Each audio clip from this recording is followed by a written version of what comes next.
Shalom Bapak Ibu yang kasih Tuhan, ketemu kembali di dalam siraman rohani pada hari ini. Saya akan mengajak Bapak Ibu sharing firman Tuhan kembali, yaitu mengatasi rasa takut. Sebelum membaca firman Tuhan, mari kita berdoa terlebih dahulu. Bapa yang di surga, biarlah Roh Kudus terus menopang kami sehingga kami tidak takut di dalam segala perkara, tetapi kami memiliki kekuatan dan pengharapan yang baru di dalam Tuhan. Terima kasih Tuhan Yesus yang baik, Kau memberkati setiap kami. Terima kasih untuk kebaikan dan kemurahan Tuhan yang Tuhan berikan kepada setiap kami. Terima kasih Bapa. Dan sebentar kami akan membaca dan merenungkan firman Tuhan. Biarlah Tuhan Yesus yang menolong kami. Di dalam nama Tuhan kami Yesus Kristus kami mengucap syukur dan kami berdoa. Amin. Ya Bapak Ibu yang kasih Tuhan, mari kita langsung membuka Alkitab kita di dalam Kisah Rasul pasal yang ke-27 ayat 27 sampai ayat yang ke-44. Ayatnya cukup panjang. Kisah Rasul pasal yang ke-27 ayat 27 sampai ayat yang ke-44. Demikian bunyi firman Tuhan. Malam yang ke-14 sudah tiba dan kami masih tetap terombang-ambing di laut Adria, tetapi kira-kira tengah malam anak-anak kapal merasa bahwa mereka telah dekat daratan. Lalu mereka mengulurkan batu duga dan ternyata air di situ 20 depa dalamnya. Setelah maju sedikit mereka menduga lagi dan ternyata 15 dupa. Dan karena takut bahwa kami akan terkandas di salah satu batu karang, mereka membuang 4 sauh di buritan dan kami sangat berharap mudah-mudahan hari lekas siang. Akan tetapi anak-anak kapal berusaha untuk melarikan diri dari kapal. Mereka menurunkan skoci dan berbuat seolah-olah mereka hendak melabuhkan beberapa sauh di haluan. Karena itu Paulus berkata kepada perwira dan prajurit-prajuritnya, jika mereka tidak tinggal di kapal, kamu tidak mungkin selamat. Lalu prajurit-prajurit itu memotong tali skoci dan membiarkannya hanyut. Ketika hari menjelang siang, Paulus mengajak semua orang untuk makan. Katanya, sudah 14 hari lamanya kamu menanti-nanti saja menahan lapar dan tidak makan apa-apa. Karena itu aku menasihati kamu supaya kamu makan dahulu. Hal itu perlu untuk keselamatanmu. Tidak ada seorang pun di antara kamu akan kehilangan selai rambut pun dari rambut kepalanya. Sesudah berkata demikian, ia mengambil roti, mengucap syukur kepada Allah di hadapan semua mereka, memecah-mecahkannya lalu mulai makan. Maka kuatlah hati semua orang itu dan mereka pun makan juga. Jumlah kami semua yang di kapal itu 276 jiwa. Setelah makan kenyang, mereka membuang muatan gandum ke laut untuk meringankan kapal itu. Dan ketika hari mulai siang, mereka melihat suatu teluk yang rata pantainya. Walaupun mereka tidak mengenal daratan itu, mereka memutuskan untuk sedapat mungkin mendamparkan kapal ke situ. Mereka melepaskan tali-tali sauh lalu meninggalkan sauh-sauh itu ke dasar laut. Sementara itu mereka mengulurkan tali-tali kemudi, memasang layar topang supaya angin meniup kapal itu menuju pantai, tetapi mereka melanggar busung pasir dan terkandaslah kapal itu. Haluannya terpancang dan tidak dapat bergerak dan buritannya hancur dipukul oleh gelombang yang hebat. Pada waktu itu prajurit-prajurit bermaksud untuk membunuh tawanan-tahanan supaya jangan ada seorang pun yang melarikan diri dengan berenang. Tetapi perwira itu ingin menyelamatkan Paulus, karena itu ia gagalkan maksud mereka dan memerintahkan supaya orang-orang yang pandai berenang lebih dahulu terjun ke laut dan naik ke daratan, dan supaya orang-orang lain menyusul dengan mempergunakan papan atau pecahan kapal. Demikianlah mereka semua selamat naik ke daratan. Amin. Bapak Ibu yang kasih Tuhan, ketika orang mengalami rasa takut atau menghadapi rasa takut yang begitu berat, Bapak Ibu yang kasih Tuhan, terlebih-lebih ketakutan itu mengancam nyawanya atau jiwanya, orang itu pasti mengalami satu kekhawatiran, ketakutan yang luar biasa dasar di dalam dirinya. Nah, oleh sebab itu Bapak Ibu yang kasih Tuhan, kalau menurut Kamus Bahasa Indonesia, yaitu tentang takut itu memiliki arti merasa cemas terhadap sesuatu yang dianggap membahayakan atau menggentarkan terhadap jiwanya, yakni menimbulkan bencana yang mengancam jiwanya. Makanya Bapak Ibu yang kasih Tuhan, ketika orang mengalami ketakutan dan kegentaran yang luar biasa, maka Bapak Ibu yang kasih Tuhan, mereka kadang-kadang salah mengambil satu keputusan, kadang-kadang keliru di dalam mengambil satu jalan hidupnya. Nah, kalau kita melihat pengalaman dari Rasul Paulus ketika berlayar ke Roma, di situ bersama dengan para tahanan yang begitu banyak, Bapak Ibu yang kasih Tuhan, ada 276 jiwa yang ada di situ.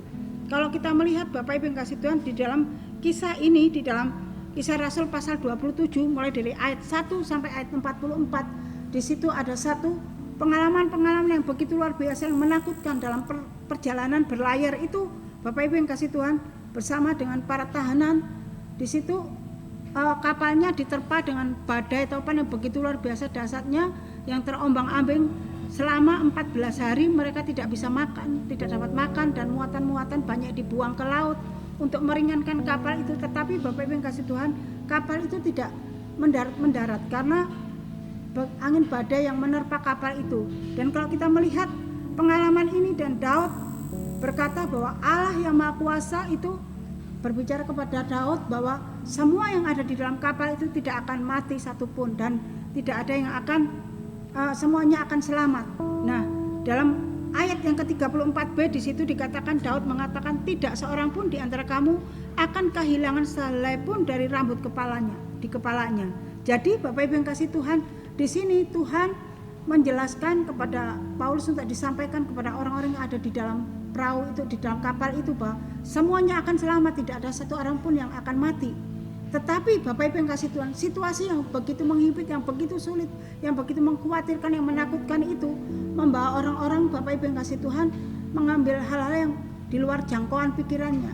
Pokoknya yang penting dia selamat. Makanya dikatakan tadi di dalam ayat firman Tuhan bahwa mereka menurunkan sekoci untuk mereka akan melarikan diri supaya mereka selamat. Tetapi Rasul Paulus mencegah mereka, Bapak Ibu yang kasih Tuhan, bahwa kapalnya memang akan hancur, tetapi semua yang ada di dalam kapal itu akan selamat. Dan itu digenapi, Bapak Ibu yang kasih Tuhan, ketika kapal itu hancur dan semua orang yang ada di dalam kapal itu selamat, Bapak Ibu yang kasih Tuhan. Dan kalau kita melihat ketika orang-orang mengalami rasa takut yang begitu luar biasa, maka merasa dirinya akan kecil, Bapak Ibu yang kasih Tuhan. Jika kita berada di situasi pada saat itu seperti Rasul Paulus, di tengah-tengah lautan, di tengah-tengah air yang begitu luar biasa, kiri kanan kita adalah laut, adalah air, bukan daratan yang kering, dan kapal yang kita tumpangi itu diterpa badai begitu luar biasa yang akan membawa kapal kita karam. Bapak Ibu yang kasih Tuhan, pasti kita juga akan mengalami hal yang ketakutan yang luar biasa, yang membuat kita mengalami satu kecemasan yang menggetarkan hati kita. Apakah kita selamat? Apakah kita akan mati di tengah-tengah lautan ini? Tetapi Bapak Ibu yang kasih Tuhan, ada hamba Tuhan yang luar biasa, yaitu Daud di tengah-tengah mereka. Mereka mengatakan yang datangnya daripada Tuhan bahwa tidak ada satu orang pun yang akan mati, semuanya akan selamat. Tuhan yang akan menolong mereka. Sehingga Bapak Ibu yang kasih Tuhan, kalau kita melihat di situ di dalam kapal itu ada 276 jiwa yang bersama-sama dengan Paulus yang terombang-ambing di dalam kapal yang diterpa oleh badai topan itu semuanya selamat, karena Allah El Shaddai, Allah yang Maha Kuasa itu mampu dan sanggup menolong mereka, membebaskan, meluputkan mereka dari ancaman bahaya maut, Bapak Ibu yang kasih Tuhan. Nah, sehingga Bapak Ibu yang kasih Tuhan, para prajurit pun juga selamat, Bapak Ibu yang kasih Tuhan, yang sebelumnya mengalami ketakutan yang luar biasa. Nah, dari kisah apa yang dialami oleh Rasul Paulus ini, apakah kita juga pernah mengalami situasi yang sangat menakutkan dalam hidup kita? Bapak Ibu yang kasih Tuhan, mungkin selama dalam kurang lebih 2 tahun ini, masa-masa pandemik, masa-masa virus corona dari gelombang pertama, gelombang 2, gelombang 3 ini, Bapak Ibu pernah masuk di dalam situasi yang sangat menakutkan, yang sangat membuat gentar hati kita, yang bahkan mungkin ada yang kena terpapar virus corona yang sangat menakutkan, yang membuat kita merasa gentar dan takut, karena masalah kena virus ini berbicara dengan masalah nyawa, Bapak Ibu yang kasih Tuhan. Banyak orang di antara orang-orang yang ada di sekitar kita, saudara kita, bahkan mungkin orang tua kita, suami kita, saudara kita, bahkan mati karena virus ini, Bapak Ibu yang kasih Tuhan. Mungkin kita pernah terpapar, dan saat kita terpapar dalam kondisi antara hidup dan mati, mungkin hati kita merasa gentar dan takut secara luar biasa, cemas begitu luar biasa dahsyat. Bapak Ibu yang kasih Tuhan, ingat, kita punya Tuhan Allah yang hidup, seperti apa yang dialami oleh Rasul Paulus tadi. Sepertinya kanan, kiri, depan, belakang semuanya lautan, gak ada pertolongan, semuanya sepertinya mustahil buat kita. Tetapi Bapak Ibu yang kasih Tuhan, ketika kita menengok ke atas, di situ ada jalan, ada Tuhan, karena disitulah pertolongan kita. Ketika kita mengalami himpitan yang seperti itu, yang seperti manusia tidak dapat keluar dari masalah itu, dari rasa ketakutan itu, tapi di atas, pertolongan dari atas datang untuk menolong kita, mengangkat kita, untuk kita keluar dari bahaya maut itu. Nah, Bapak Ibu yang kasih Tuhan, mungkin Bapak Ibu pernah mengalami seperti itu, bahkan saat ini mungkin Bapak Ibu mengalami seperti itu. Ingatlah, kita punya Tuhan Yesus yang mampu dan sanggup menolong kita. Saya tidak bisa salahkan kalau Bapak Ibu mengalami ketakutan yang luar biasa dahsyat, yang mencekam, yang membuat rasanya bagaimana begitu. Rasanya seperti antara mati dan hidup.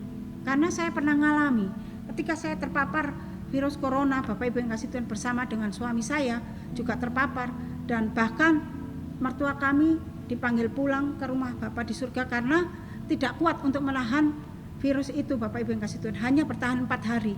Bapak Ibu yang kasih Tuhan, ketika kami berdua terpapar, Bapak Ibu yang kasih Tuhan, rasanya begitu mengerikan, mencekam. Bahkan setiap kali buka HP, buka di grup WA maupun di Facebook, beritanya semuanya RIP. Bapak Ibu yang kasih Tuhan, hampir tiap hari itu 2 orang, 1 orang beritanya RIP, pulang ke rumah Bapa di surga. Bapak Ibu yang kasih Tuhan, itu mempengaruhi secara psikologi, mempengaruhi diri kita, mempengaruhi roh kita, rohani kita. Tapi Bapak Ibu yang kasih Tuhan, ketika saya bersama dengan suami terus berdoa, terus percaya kepada Tuhan, memang kiri kanan depan belakang tidak ada pertolongan, bahkan rumah sakit semuanya penuh. Kalau kita melihat televisi, hampir setiap hari kita dipertontonkan, hari ini yang meninggal 50 orang, 100 orang, 75 orang. Sangat mengerikan sekali Bapak Ibu yang kasih Tuhan. Itu sangat membuat kita rasa takut dan cemas luar biasa. Tetapi Bapak Ibu yang kasih Tuhan, ketika kita mengalami Tuhan, di situ kita mempunyai hubungan dekat dengan Tuhan, kita menengok ke atas, kita terus mengangkat tangan kita ke atas, minta pertolongan Tuhan. Di situ ada kekuatan, ada damai sejahtera. Rasanya Bapak Ibu yang kasih Tuhan, ketika saya kalau turun ke bawah, saya tinggal tidur saya di lantai 2. Ketika saya turun ke bawah gitu, ke lantai 1 untuk mengambil makanan atau apa, rasanya begitu mencekam. Saya merasakan bahwa kenapa ya kalau hari-hari biasa situasinya biasa aja, tetapi ketika kami terpapar, ketika kami sakit dengan kondisi yang sangat parah itu, rasanya seperti ada suasana kematian. Bapak Ibu yang kasih Tuhan, menakutkan, sungguh sangat menakutkan dan mencemaskan. Tetapi Bapak Ibu yang kasih Tuhan, ketika saya kembali kepada Tuhan, membaca firman Tuhan, merenungkan firman Tuhan, berseru kepada Tuhan, ada kekuatan yang luar biasa Bapak Ibu yang kasih Tuhan, bahwa Tuhan mengingatkan saya, kalau waktu kita masih diperpanjang oleh Tuhan, berarti Tuhan mempunyai rencana dan rancangan dalam kehidupan kita. Nah, itu yang saya imani, dan kekuatan saya di dalam Tuhan, dan rasa takut itu lama-lama akhirnya sirna. Karena apa? Karena berpegang kepada kebenaran firman Tuhan. Saya tidak menyalahkan orang-orang yang bersama dengan bersama dengan Paulus pada saat itu, karena kapal mereka terombang-ambing di tengah lautan yang begitu luar biasa dasarnya, dan kiri kanan depan belakang tidak ada pertolongan. Nah, pada saat itulah orang pasti mengalami ketakutan yang luar biasa, mencekam jiwanya, karena itu mereka mengalami ketakutan yang luar biasa. Tetapi ketika Rasul Paulus mengatakan bahwa tidak ada satu orang pun yang akan mati, bahkan kehilangan selai rambut pun di kepalanya, tidak ada satu orang pun yang akan kehilangan seperti itu. Mereka kuat Bapak Ibu kasih Tuhan, mereka bersama-sama mempunyai pengharapan. Nah, ketika kita percaya kepada Tuhan Allah yang hidup di dalam Yesus Kristus, kita akan mempunyai kekuatan yang luar biasa. Apapun situasi yang kita hadapi, di situ ada kekuatan yang datangnya daripada Tuhan yang terus menopang kita, menolong kita, dan Bapak Ibu akan mengalami kemenangan. Nah, Bapak Ibu yang kasih Tuhan, firman Tuhan ini mengingatkan saya dan Bapak Ibu sekalian untuk kita tetap kuat di dalam Tuhan, supaya kita tidak lari dari Tuhan, kita mengambil satu jalan keluar sendiri, tetapi terus kita berharap bergantung kepada Tuhan. Pandang Tuhan yang sanggup menolong saya dan Bapak Ibu sekalian. Biarlah kita mencari Tuhan. Memang kiri kanan depan belakang kita tidak dapat pertolongan, tetapi dari atas, yaitu dari Tuhan sendiri, kita mendapatkan pertolongan yang luar biasa dan tepat pada waktunya, menolong kita, melepaskan kita dari rasa kehimpitan dan rasa tertekan, rasa ketakutan yang luar biasa itu, sehingga kita keluar bersama dengan Tuhan dan kita menang bersama dengan Tuhan. Nah, biarlah Bapak Ibu yang kasih Tuhan, firman Tuhan ini belum menjadi kekuatan kita yang saat ini mengalami cemas dan takut. Semuanya itu serahkan kepada Tuhan. Tuhan yang akan memberikan jalan keluar dan pertolongan kepada Bapak Ibu sekalian dan saya. Amin. Mari kita berdoa. Bapa yang baik, biarlah Roh Kudus-Mu terus menopang kami, memberikan kekuatan kepada kami untuk kami tidak takut dalam segala perkara, tetapi kami mempunyai pengharapan yang baru di dalam Tuhan. Terima kasih Bapa, Engkau meteraikan kebenaran firman-Mu dalam hidup kami supaya kami tetap kuat dalam segala hal. Terpujilah Engkau Bapa, dalam nama Yesus kami bersyukur dan kami berdoa. Amin. Tuhan memberkati, sampai ketemu kembali.